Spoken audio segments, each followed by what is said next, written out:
गांव के स्कूल में पढ़ने वाली चुटकी आज बहुत खुश थी। उसका दाखिला शहर के एक अच्छे स्कूल में क्लास 6 में हो गया था। आज स्कूल का पहला दिन था और वो समय से पहले तैयार होकर बस का इंतजार कर रही थी। बस आई और चुटकी बड़े उत्साह के साथ उसमें सवार हो गई। करीब 1 घंटे बाद जब बस स्कूल पहुंची तो सारे बच्चे उतरकर अपनी अपनी क्लास में जाने लगे। चुटकी भी बच्चों से पूछते हुए अपने क्लास में पहुंची। क्लास के बच्चे गांव से आई इस लड़की को देखकर उसका मजाक उड़ाने लगे।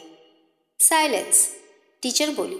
चुप हो जाइए आप सब, ये चुटकी है और आज से ये आपके साथ ही पढ़ेगी। उसके बाद टीचर ने बच्चों को सरप्राइज टेस्ट के लिए तैयार होने को कह दिया।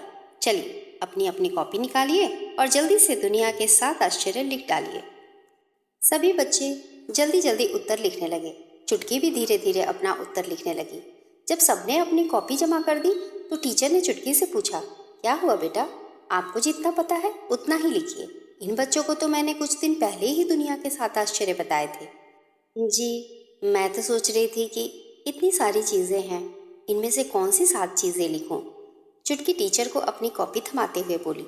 टीचर ने सबकी कॉपियाँ जोर जोर से पढ़ने शुरू कर दी। ज़्यादातर बच्चों ने उत्तर सही ही दिए थे। Taj Mahal, Chichen Itza, Christ the रेडीमर की प्रतिमा, कोलोसियम, चीन की विशाल दीवार, माचू पिचू, पेत्रा। टीचर बहुत खुश थी। बच्चों को उनका पढ़ाया याद था। बच्चे भी बहुत खुश थे और एक दूसरे को बधाई दे रहे थे। अंत में टीचर ने चुटकी की कॉपी उठाई और उसका भी उत्तर सबके सामने पढ़ना शुरू किया। उसने लिखे थे, दुनिया के 7 आश्चर्य हैं देख पाना, सुन पाना, किसी चीज़ को महसूस कर पाना, हंस पाना, प्रेम कर पाना, सोच पाना, दया कर पाना। चुटकी का उत्तर सुनकर पूरी क्लास में सन्नाटा छा गया। टीचर भी अवाक खड़ी थी। आज गांव से आई एक बच्ची ने उन सभी को भगवान के दिए हुए इन अनमोल तोहफों का आभास करा दिया जिनकी तरफ उन्होंने कभी ध्यान ही नहीं दिया था। सचमुच यदि गहराई से सोचा जाए तो हमारी ये देखने, सुनने, समझने, सोचने जैसी शक्तियाँ किसी आश्चर्य से कम नहीं। ईश्वर ने जो हमें शरीर दिया है वह सृष्टि की सबसे बहुमूल्य रचना है। अपने शरीर के कारण हम पूर्णतः आत्मनिर्भर हैं। देखने, सुनने, समझने और करने की क्षमता हम मनुष्यों में ही है और ये विशेषता किसी अन्य जीव में नहीं है। इस शरीर में स्थित बुद्धि और चेतना के कारण ही मनुष्य पूरी सृष्टि को अपने आधिपत्य में लेने में सफल रहा है ताकि उसका मनोनुकूल उपयोग कर सके।